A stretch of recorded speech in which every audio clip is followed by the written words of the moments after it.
Բարև ձեզ սիրելի բարեկամներ, Արցանց առավոտի եթերում դեմարդեմ հաղորդաշարն է, որը, ինչպես գիտեք, ընթանում է բանավիճային ֆորմատով։ Այսօր իմ զրուցակիցներն են Ժառանգություն կուսակցության մամուլի խոսնակ Հովսեփ Խորշոդյանը, շնորհակալություն, եւ քաղաքագետ Սերգեյ Մենասյանը, շնորհակալ եմ։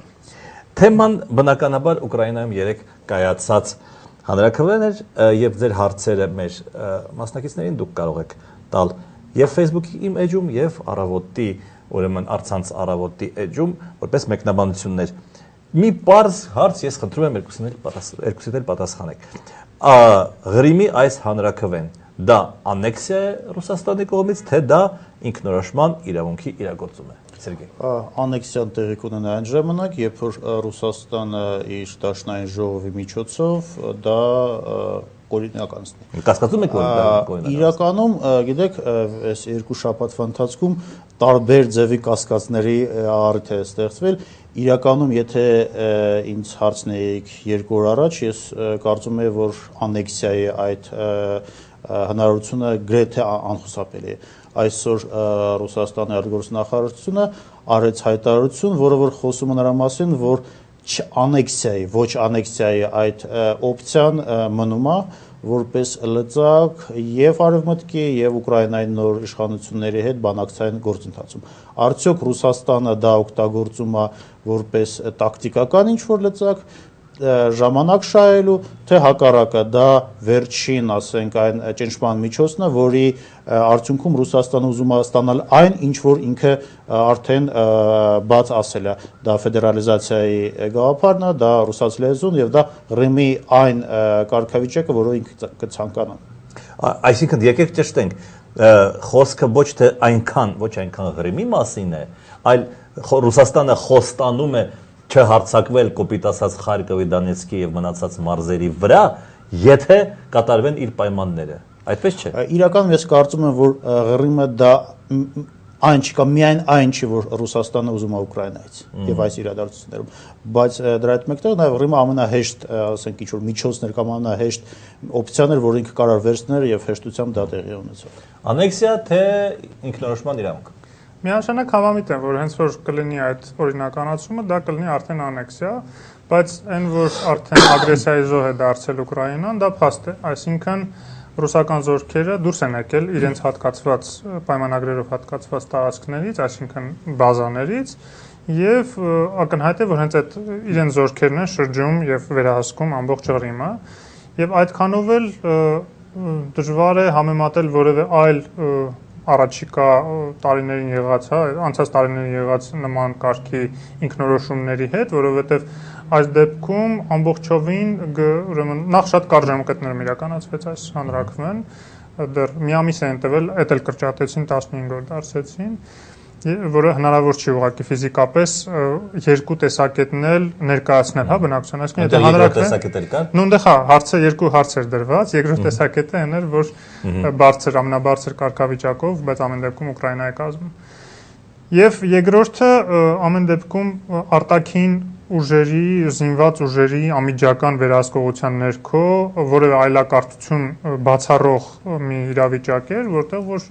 որը որ տարօրինակ չի, որ չի ընդունվում միջազգային հանրության կողմից այդ հանրաքվեն եւ դրա արդյունքները եւ գլխանց էին հայտարարել, որ չի ընդունվելու անկախ ելքից, հա։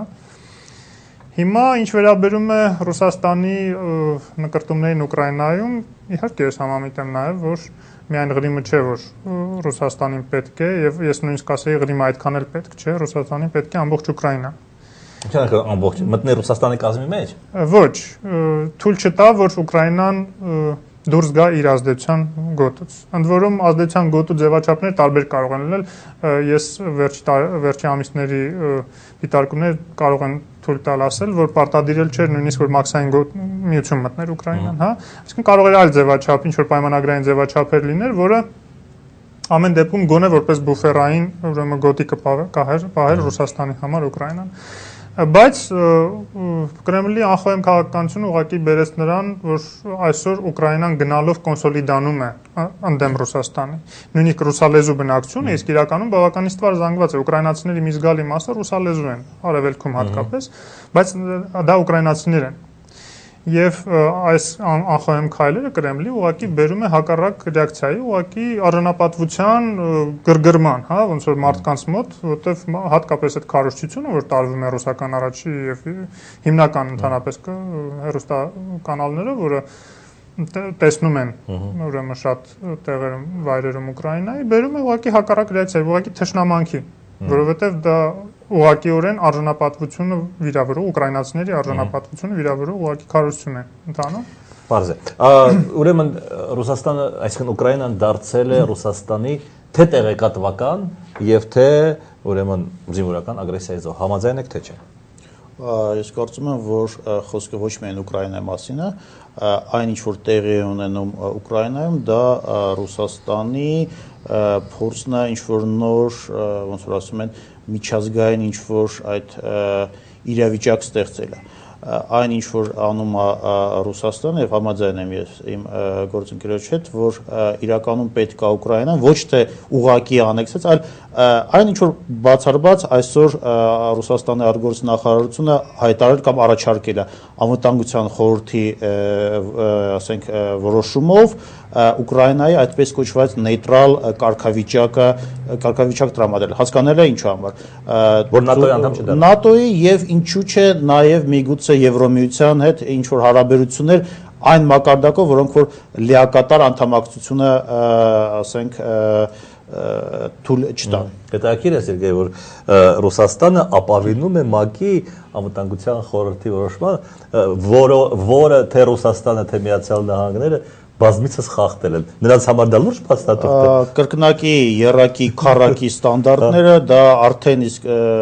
միշտ երևի թե եղել են օրինաչափություն միջազգային հարաբերությունում, բայց միգուցե մեզ համար 90-ական թվականներին այդ խորհրդային միության փլուզումից հետո թվում էր թե միգուցե ինչ որ նոր քաղաքական միջազգային հարաբերություններ կամ քաղաքական մշակույթ է ստեղծվում։ Իհարկե մենք իդեալիստ ենք։ Պարզ է։ Ուրեմն հայկական համայնքը խանդավառությամբ է ընդունել ուրեմն Ղրիմի այդ իրադարձությունները։ Ես երեք զրուցում եմ երկու ղեկավար ուրեմն մարմնից երկու հոգու հետ, նրանք ասացին, որ դա մոտավորապես նույն խանդավառությունն է, ինչ որ 45 թվականի մայիսի 9-ը։ Պատկերացնում եք, թե ինչպես է կողմնորոշվել հայկական համայնքը։ Ես ոչ միայն Ղրիմի հայկական համայնքի դիրքորոշումն եմ ծանոթ, այլ նաև տեսա մի երիզ, որը Ռուսաստանի Հայերի Միության հենց պաշտոնական կայքում էր տեղադրված, թե ոնց է Արա Աբրամյանը մի խումբ ուրեմն հայերի հետ, այդ կազմակերպության անդամների հետ մասնակցում Մոսկվայում տեղի ունեցած այդ հանրահավաքին միջև ուրեմն այս հանրակրվեն, որը ողջունում էր, քաջալերում էր Ղրիմին անջատվելու եւ մոտապես նույն տրամադրություններով, բայց պետք է ասել, որ մի քիչ չափազանցված է եւ չի կարելի ուղղակի նման ծայրահեղ դիրքորոշումներ ընդունել ոչ այս ոչ այն կողմի դեպ, որովհետեւ Ուկրաինայում օրինակ եւս ստվար հայկական համայնք կա եւ հայերը պետք է չեզոքություն պահպանել որպես կանոն նման կարգի վեճերում, հա, տեսեք Լիբանանում մենք ունենք արդեն այդ պրոբլեմ ունեցել ենք եւ ունեցել ենք նաեւ բավականին խոհեմ դիրքորոշումը հայկական համայնքի, որը Լիբանանում պարզ չի թե ինչով կվերջանա։ Ղրիմում պարզ էր, որ Ղրիմը անցնել է Ռուսաստանին։ Հակադրվել դրան։ Չէ, պետք չէր հակադրվել, բայց պետք էլ չէ առաջամարտիկ լինել, Հռոմի պապից կաթոլիկ լինել, ամենտեղ գցել առաջ, հա, մանավանդ երբ որ դու ունես խնդիրներ բոլորի հետ։ Եվ այդ նվիրվածությունը ապացուցելու ռուսից ավելի ռուս լինելու, Ռուսաստանի շահերը շատ ավելի լավ պաշտպանելու, քան ռուսներն իրենք, այդ մի քիչ հատուկ է, նույնիսկ Հայաստանում ունենք նման դիրքորոշումներ,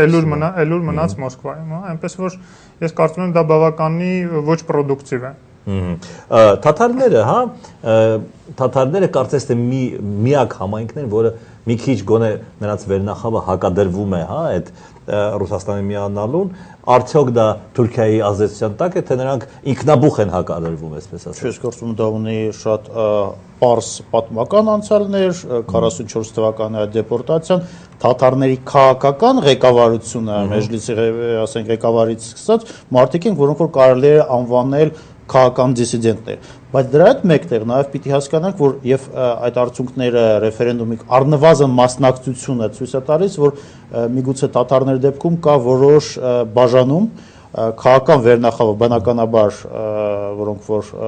հակակոմունիստական եւ ինչ չէ հակառուսական հասկանալի մոտեցումներ ունեն, դա մի բան է, բայց նաև հասարակ ինչ որ բնակչության որոշ զանգված, որոնք որ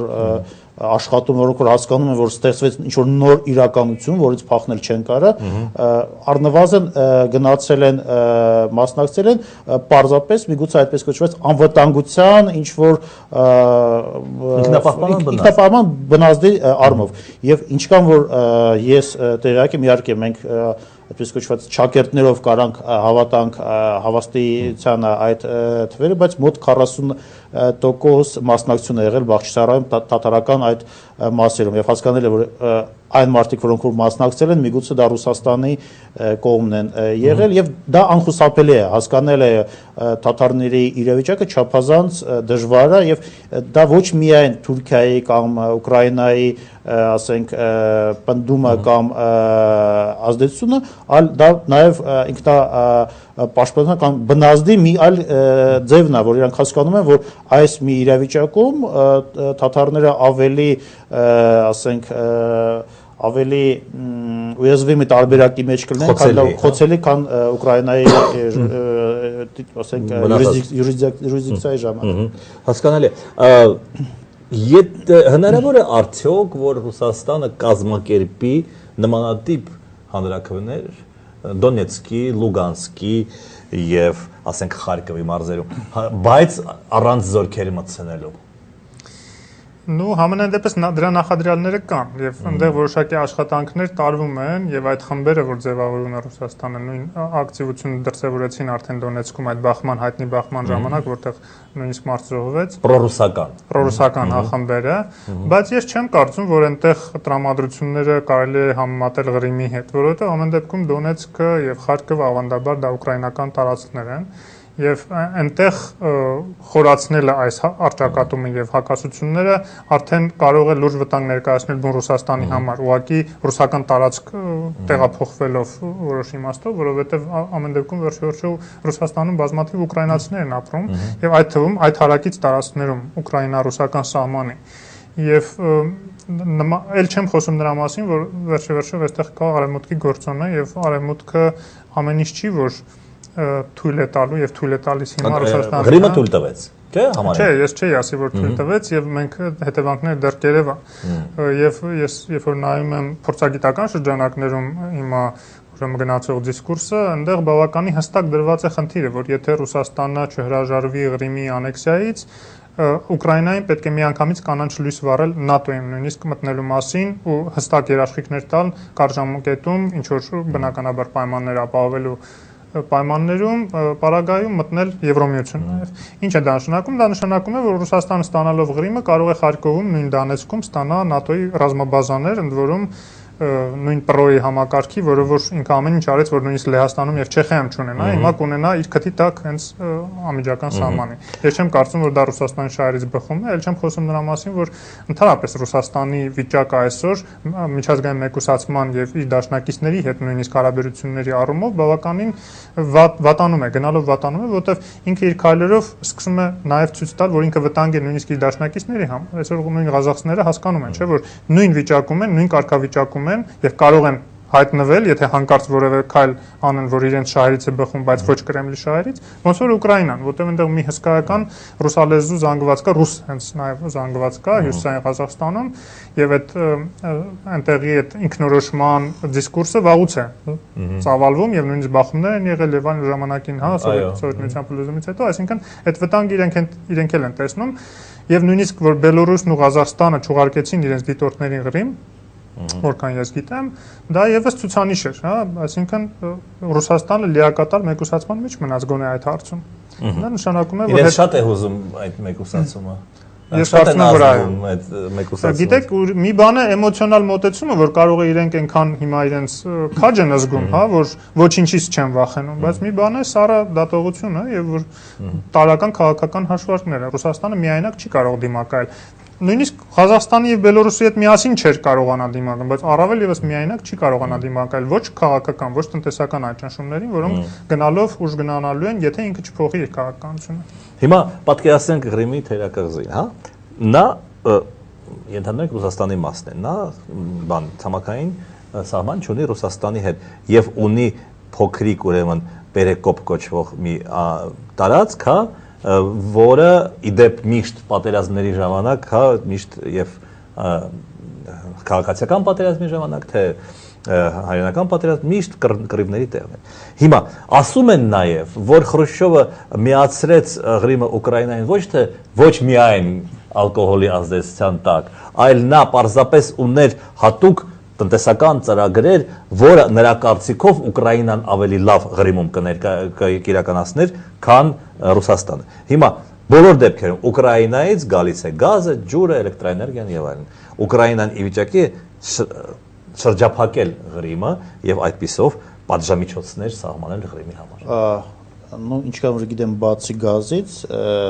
Ղրիմի շուրջ այդ գազի կայանները, այդ նաև Սևծովում, ինչքան որ գիտեմ, ապահովում են Ուկրաինայի գազի արտադրության մեծ մասը։ Մնացածները, այո, ձեր ասած տարբերակով, բայց նաև պիտի հասկանանք, որ եթե դա տեղի ունենա, դա նաև Ռուսաստանի համար իր կոորդինատների ցանցում կստեղծի, եթե ոչ կազուզբելի, ապա ներգրավվածության բավականին մեծ հնարավորություններ։ Նույն այդ, ասենք, ջրատարը, որը որ գնում է, դա փաստացի կնշանակի, որ ռուսական զորքերը կմտնեն այդ Պերեկոպից կհասնեն մինչև Խերսոն, մինչև այդ Դնեպրի, այդ կանալի սկիզբը, մեկ։ Երկրորդը իրականում Ռուսաստանը այն մասշտաբներով ներգրաված արդեն այդ ռազմական օպերացիան, որ նույնիսկ տեխնիկապես ես հետաքրքրել եմ այդ առումով հնարավոր է Կուբանից ասենք դաշտային ջրատար կառուցել Կերչից, ասենք բավական, բայց հասկանալի է, որ խոսք գնում նրան արդյոք Ուկրաինան ուզում է գնալ էսկալացիայի, որտեվ դա պարզապես ռազմաքաղաքական առումով կարա խնդիր ստանալ։ Նույն ձևով ոնց որ ինչի չկա, ասենք ուկրաինական կողմից այս պահին որևէ ռազմական ռեակցիա։ Նույն այդ հնարավոր, ասենք,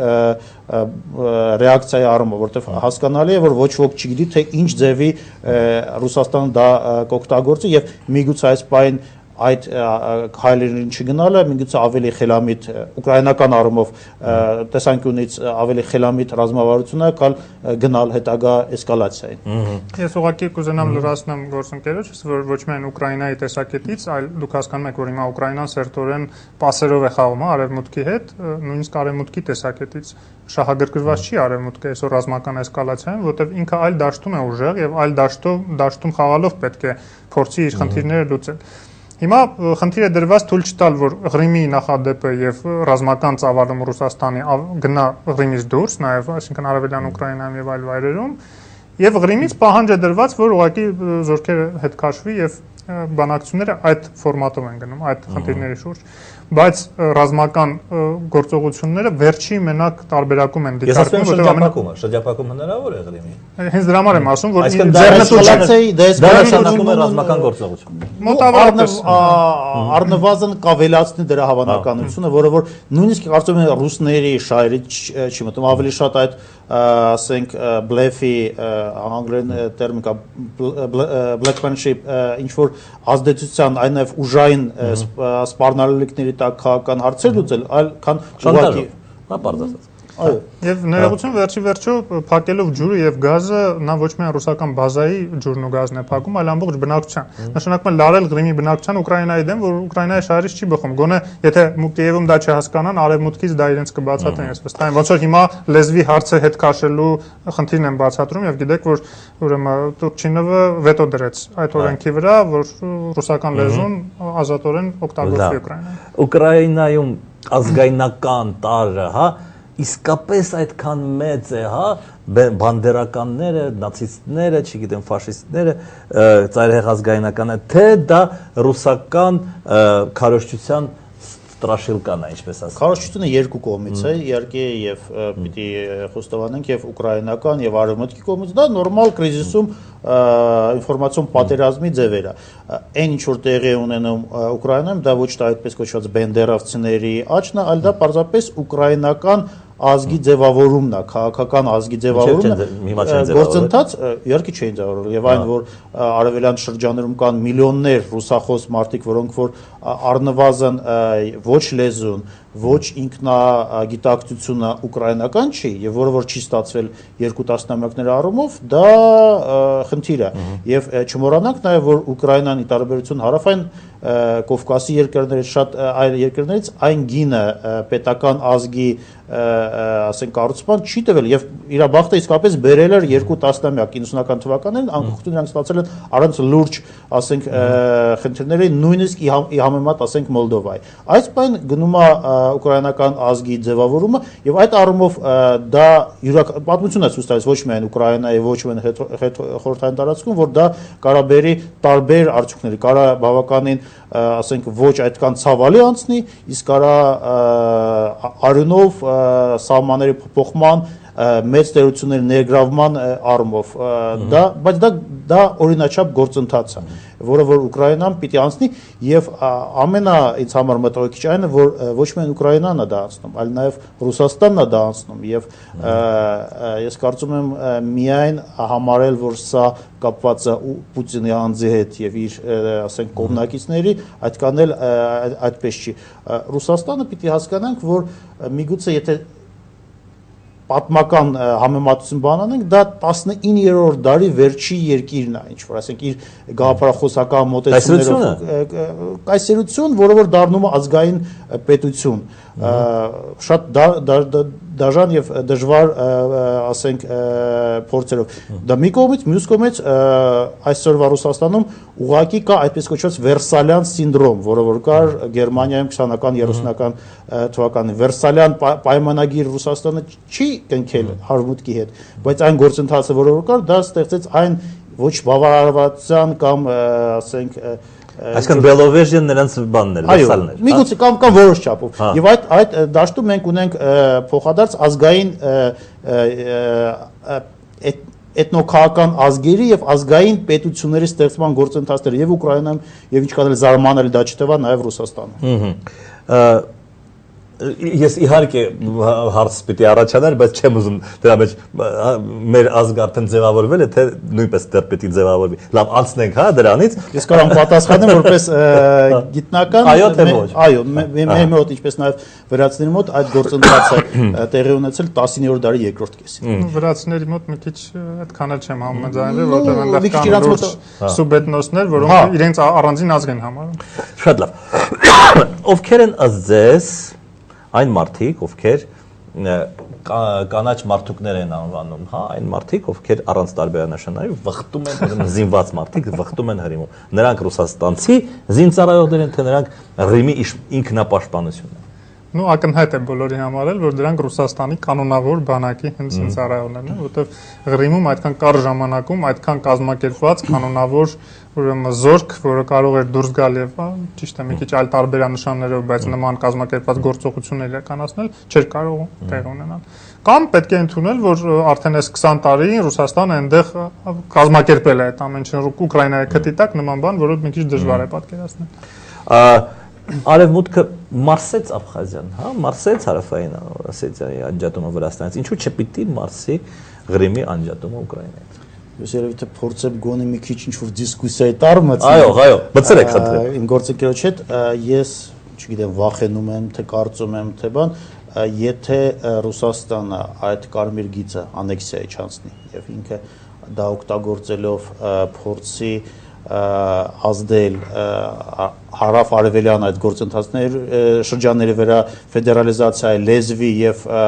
նեյտրալ ստատուսը ապահովելու առումով կմարսի։ Ոչ թե արևմուտքը կմարսի, այլ Ռուսաստանը կմարսի այդ ճակերտները, որովհետեւ այն ինչ որ տեղի ունեցավ, դա անսպասել էր, դա շոկային էր, դա մի փորձ էր, ասենք, գիտեք, ոնց որ դու աշխարհագրական շախմատ ես խաղում եւ խաղացողներից մեկը այդ շախմատի դասկան պարզապես դարձնում է եւ ոչ միայն դարձնում է մյուս խաղացողի գլխին դա է տեղի ունեցել եւ դա անսպասելի էր եւ արևմուտքի եւ Միացյալ Նահանգների համար եւ ամբողջ հանրության համար եւ հանգարցակի մի իրավիճակ ստեղծվեց որ պարզվեց որ Ռուսաստանը տարբեր պատճառներով ավելի վճռորոշ այս առումում, քան արևմուտքը։ Եվ նույնիսկ այդ, ասենք, պատժամիջոցների առումով միգուցե նաև կա խնդիր, որ այդ պատժամիջոցները երկու ասենք երկյուղությամբ ճանապարհ է եւ ասենք Ֆրանսիան, որը ասում է եկեք անենք, բայց եկեք ռազմական պատժամիջոցներ, ռազմական տեխնիկայի պատժամիջոցներ չանենք, որ 4 միլիարդի միստրալները ես կարանամ այդ նավերը ծախեմ իր փողի մասին եմ մտածում։ Փողի եւ իրականում Ռուսաստանի դեպքում երկու գործոն է աշխատում իր օգտին, առաջինը այն որ ինիցիատիվան իսկապես իրանք վերցրել են, որը աննախադեպ շոկային էր ամբողջ աշխարհի համար եւ Ռուսաստանի համար նույնպես, երկրորդը դա արդեն տեղի է ունեցել Ղրիմի դեպքում եւ ես կարծում ոչ ոք չի կասկածում, որ քանի որ ռազմական օպցիան այս պահին բացառվում է, որ ոչ ոք չի սպասում որ Ռուսաստանը այլևս Ղրիմից դուրս գա կամ գոնե ինչ որ տեսանելի ապագայում դա հնարավոր չի ուժային միջոցներով, բայց դրա հետ մեկտեղ նաեւ պարզվում է, որ ոչ Միացյալ Նահանգները, ոչ Եվրոմիությունը չեն ուզում գնալ այն առճակատման, որին որ գոնե ձևականորեն Ռուսաստանը ցույց է տալիս, որ ինքը պատրաստ է։ Այն որ Միացյալ Նահանգների համանախագահան այսօր Twitter-ում գրում է, որ մենք հուսով ենք, որ Մինսկի խմբի, ասենք, ֆորմատը կպահպանվի եւ այլն, կա Սիրիա, կա Իրան, կա շատ այլ հարցեր, չնայած որ Մինսկի խմբի առումով ես չեմ կասկում, որ իսկապես լուրջ փոփոխություն վտանգներ կա, որովհետեւ նույն Ռուսաստանն էլ է շահագրգռված Մինսկի խմբի ֆորմատում, նույնը ցույց տալով, որ իրականում ամբողջ, ասենք, կապերը արևմուտքի հետ չեն խզված եւ Մինսկի խումբը այդ առումով բավականին լավ օրինակ է։ Հետևաբար վերադառնալով եւ շատ կարճ պատասխանելով հավանականությունը այն, որ եթե Ռուսաստանը ուժային չներգրավի հարավ արևելյան այդ շրջանները եւ ոչ այդքան հեշտ սանկցիաներ կլինեն, գործընթաց կլինի, բայց հավանականությունն եմ ասում, որ Ռուսաստանը կարա դա մարսի բավականին մեծ է։ Լավ, Չեմ կարծում, որ համեմատելի են ուղղակի ոչ Վրաստանի եւ Ուկրաինայի քաշի եւ կարեւորության տեսակետից արևմուտքի համար եւ նույն Ռուսաստանի համար եւ ոչ էլ իրադարձությունների տեսակետից Վրաստանը ամեն դեպքում Օսեթիայում ինքը որոշակի գործողություններ էր դիմել եւ եվրոպացիները հասկացրեցին, որ մենք չենք կարող գնալ միջև վերջ, որովհետեւ ակնհայտ է, որ պատասխանատվությունը երկուստեք է, այսինքն միայն Ռուսաստանը չէր միակողմանի այդ ագրեսիայի ուրեմն պատճառը, եղել է նաև Վրաստանի կողմից քայլը։ Դա մեկ։ Երկրորդը ամեն դեպքում այստեղ մենք տեսնում ենք, որ ամբողջ Ուկրաինայի խնդիրն է դրված։ Եթե այնտեղ իրոք արդեն ռուսները ճիշտ է փորձեցին Սաակաշվիլի ռեժիմը փոխեն այդ գործողությունների արդյունքում, բայց հետո ամեն դեպքում խնդիրը վերջնականապես ուղղակի Օսեթիան եւ Աբխազիան պահելով որոշակի տեղական լոկալ աշխարհակական խնդիրներ լուծելն են, բայց Ուկրաինայի դեպքում դա եւ Ռուսաստանն է դիտարկում որպես իր համար արդեն գոյության կենսական խնդիր Ուկրաինա եւ հիմա արդեն նաեւ արևմուտքը տեսնելով թե ինչի է պատրաստ Ռուսաստանը եւ այդ վճռականությունը կարող է հակառակ էֆեկտ թողել կարող է Ռուսաստանը շատ ինչ որ քաջ, այսպես ասենք, քայլ արեց, բայց նույն այդ քայլը մենք տեսանք ուրեմն Կոսովոյում Պրիշտինայի аэроպորտը գրավելուց, հա, ինչ որ քաջ մի հատ մարշ բրոսոկ, բլիցկրիգ, բայց արդյունքը մենք տեսանք թե ինչ է, ամեն դեպքում ստիպեցին եւ հետ քաշվել եւ ընդհանրապես թողնել այդ տարածաշրջանը։ Նույնը է այստեղ Արևմուտքը գործում է բավականին դանդաղ, երբեմն միգուցե ոչ այնքան վճռական ոնց որ տեսանելի է, բայց շատ հաստատուն է գործում եւ մենք տեսնում ենք, որ արդյունքները տեսանելի են հենց Արևմուտքի հաշվի վրա, այլ ոչ թե Ռուսաստանի։ Վերջին հարցը թեթև էլի, Կիսելովը ասաց, որ նրանք կարող են, Ռուսաստանը կարող է Միացյալ Նահանգները դարձնել ռադիոակտիվ մոխիր։ Դա բնականաբար պատահական բաներ այդպիսի ուրեմն մարդիկ չեն ասում։ Կարող է այդ ամենը վերածվել միջուկային պատերազմի իսկապես։ Ոչ։ Ես գիտեք 60-ական 70-ական թվականներին շատ ամերիկյան փորձագետներ խոսում էին, որ Պոլիտբյուրոն ոչ ադեկվատ է, կարան անեն եւ այլն եւ այլն։ Հետո 90-ական թվականներից բոլոր այդ ուսումնասիրություն ցույց տվեց, որ երկու կողմներն էլ եւ Միացյալ Նահանգներում եւ Խորհրդային Միությունում շատ զգուշավոր են այդ առումով եւ Ղարիբյան կրիզիսը ցույց տվեց, որ դա կա, բայց մյուս կողմից մեն այն հանգամանքը, որ եւ Ռուսաստանը կարա եւ Միացյալ Նահանգները կարան, դա իրար ոչնչացնել, ինչպես նաեւ մնացած բոլոր երկրագունդը։ Դա այն միջոցն է, որը որ Ռուսաստանը օգտագործում եւ կօգտագործի բավականին երկար եւ դրա համար յուրաքանչյուր ռազմական, ասենք, ինչ որ օպցիան արևմուտքի կողմից, դա ոչ միայն պարզապես սովորական սպառազությունների մասին է խոսքը, այլ բոլորն էլ հասկանում են, որ եթե ինչ որ մի բան լինի, այդ էսկալացիան շատ վտանգավոր կլինի։ Իհարկե դա շատ լայն տեղ է ստեղծում երկու կողմերից շանտաժի։ Բայց դրա հետ մեկտեղ նաև դա հնարավորություն է տալիս, որ ասենք արևմուտքի դեպքում ավելի լուրջ եւ ավելի ասենք ավելի կարևորություն տան տնտեսական գործընթացին, այսինքն այն ոլորտին, որը որ ժամանակին խոսքին հնարավորություն տվեց Խորհրդային Միությանը տապալելու, բայց նաև պիտի հասկանանք, որ այս պահին իհարկե Ռուսաստանը համեմատելի չի Խորհրդային Միությանը ռազմական եւ այլ պոտենցիալով, բայց նաև այսօրվա Ռուսաստանը տոտալիտար կոմունիստական երկիր չի, շատ ազգայնական, ուժեղացնող ազգայնական, բայց նաև մի երկիրը, որ չափազանց ներգրաված է արդեն նաև արևմտյան տնտեսական եւ սոցիալական համակարգի եւ խոցելի եւ մյուս կողմից նաև ներգրաված։ Հետաբար այն ինչ որ ասում է, դա իսկապես ստրաշիլկաներ են, բայց ստրաշիլկաները շատ ով ասում է շատ լավ հասկանում, որ ստրաշիլկաները նաև իրանց մասին են։ Բայց այդ անխուսափելի է, երբ որ դու ունես այդ մեծ դուբինկան, դու նույնիսկ եթե դու դրա մասին բան չանես, մյուսը գիտի, որ դու դա ունես։ Հենց այս առումով էլ ես կուզենայի վերադառնալ կարճ ՄԱԿ-ի անվտանգության խորհրդի ֆունկցիաներին գործառույթին, դուք նշեցիք, որ շատ դեպքերում երկուսն էլ խախտել են, բայց իրար հանդեպ չեն խախտել եւ երբ որ իրան հանդեպ խախտելու պահն է գալիս, որ արդեն ռիսկ է իր մեջ պարունակում, որտեղ երկուսն էլ հզոր միջուկային տերություններ են, ինքը արդեն դառնում է բուֆերի ինչ որ մի ձև փոխադարձ խնդիրները արտակարգման լուծելու այդ ճանապարհից փոխելու դեպի ավելի պատկավյորնի տվյալ դեպքում տնտեսական եւ այլ մեխանիզմներ։ Շնորհակալություն հետաքրքիր ուրեմն բանավեճի հետաքրքիր քննարկման համար։ Ես հիշեցնեմ, սիրելի բարեկամներ, որ իմ զրուցակիցներն էին Ժառանգություն կուսակցության մամուլի խոսնակ Հովսեփ Խուշուջյանը, շնորհակալություն, եւ քաղաքագետ Սերգեյ Մինասյանը, շնորհակալություն։ Այսքանով մենք ավարտում ենք մեր այսօրվա զրույցը, հաջորդ մեր հանդիպումը ըստ երևույթին տեղի կունենա 5 շաբթի օրը։ Ստեսություն։